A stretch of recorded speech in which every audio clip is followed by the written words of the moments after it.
Gagawin tayo. Ito, Devant, 49 inches. Ang problema nito, may backlight, nagpa-power on. Ang problema, walang display. Buksan natin. Okay, so yan yung kanyang main board. At ang gamit na panel ay ganitong klase.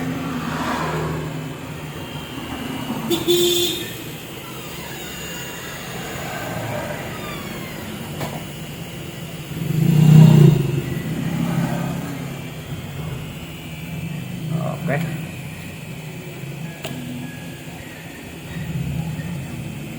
So makikita natin dito may mga dyan, circuit na ating clock signal. Yan. Okay. Yung data niyan dito sa kabila makikita nyo. Yan. Dito yung data niya sa kabila. Ayan. CKB 1 hanggang CKB B3 1, 2, 3, 4, 5, 6, 7, 8 na signal. Okay. So paano ba natin ito malaman kung may problema siya sa clock signal at hindi DC to DC ang problema nito? So gagawin natin dito, mag-aabang tayo ng ating tester. Tapos aabangan natin yung kanyang BGH or bone. Tapos isaksak natin. So yung bone nito makikita dito. Yan.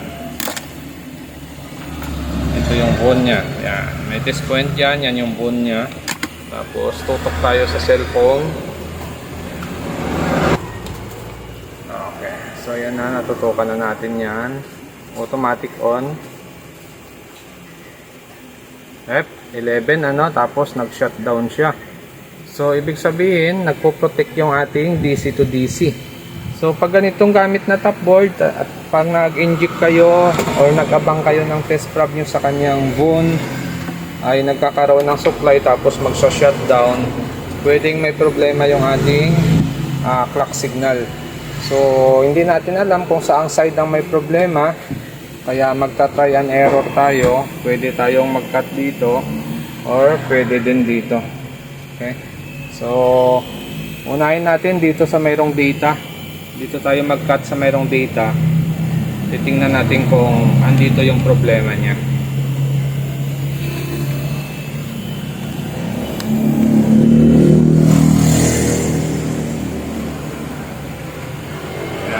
So, ito, data natin.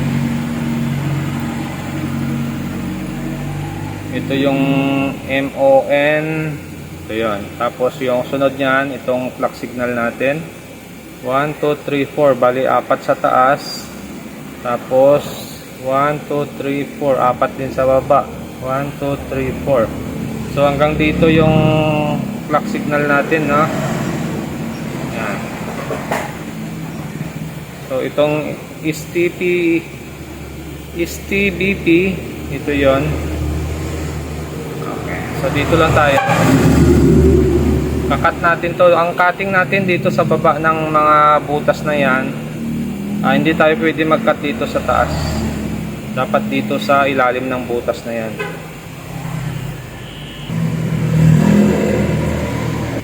Okay. So gagawin natin dito tayo magka-cut muna. Umpisa. Itong clock 1 hanggang clock B3. So itong 4. Tapos itong 4 sa baba. Ito yon.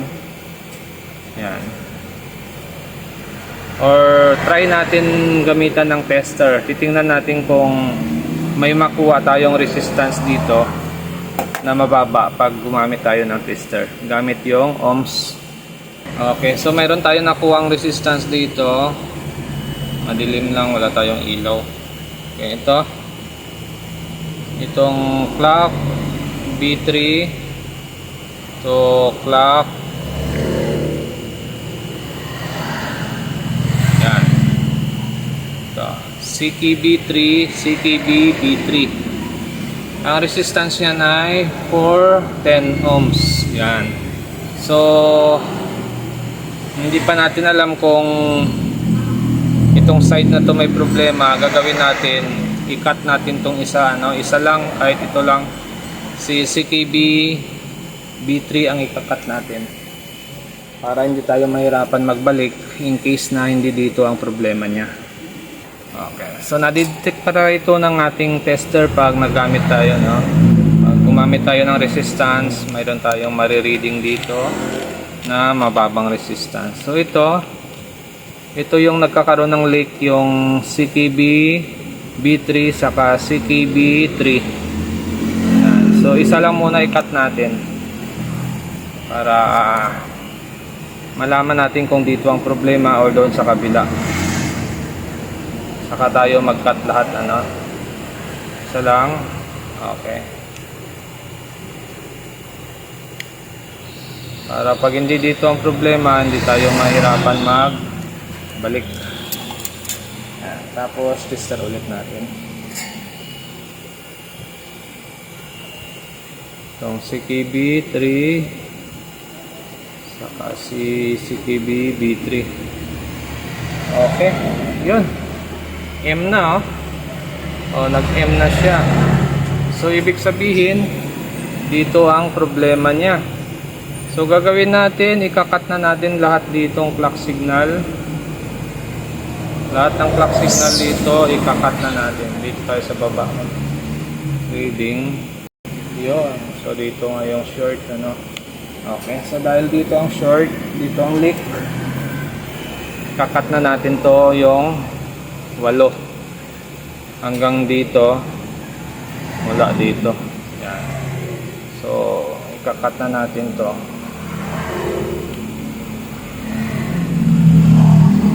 Dahil sigurado na tayo na dito ang problema. At tigas ng ating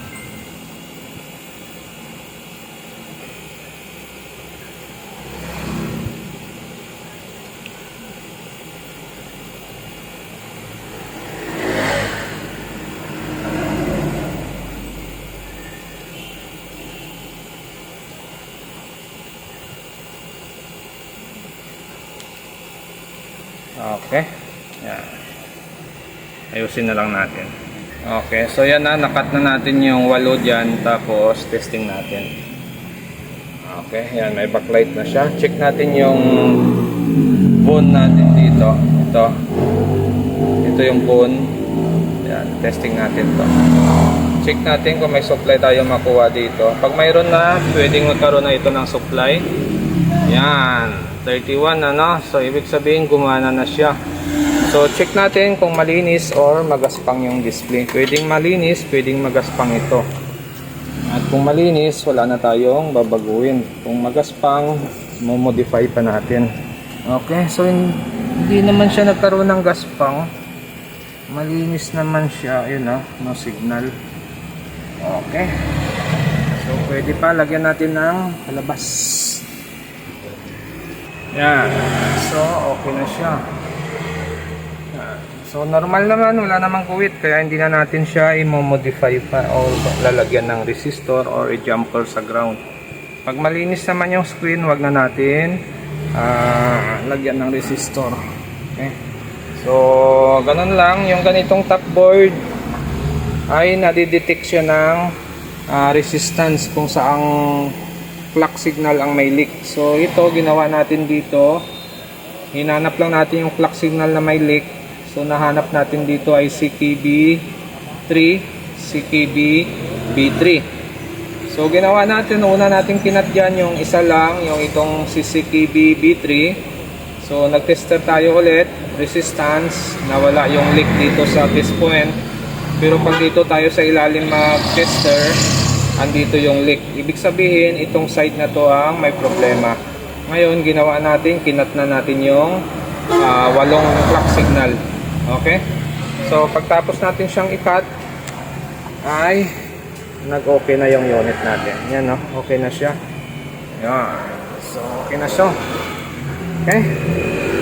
So, ito na. Papainal lang natin to para may sarado ko na siya. Yan, no? Okay? So, normal naman yung screen. Walang guhit. Walang hairlines. Malinis.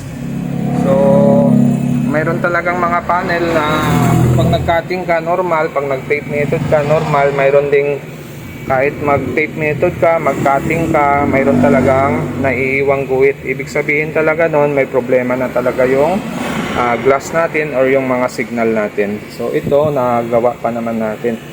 So hanggang dito na lang yung video natin, at kung bago lang kayo sa aking channel, huwag kalimutan mag-subscribe sa susunod ulit natin na video. Okay.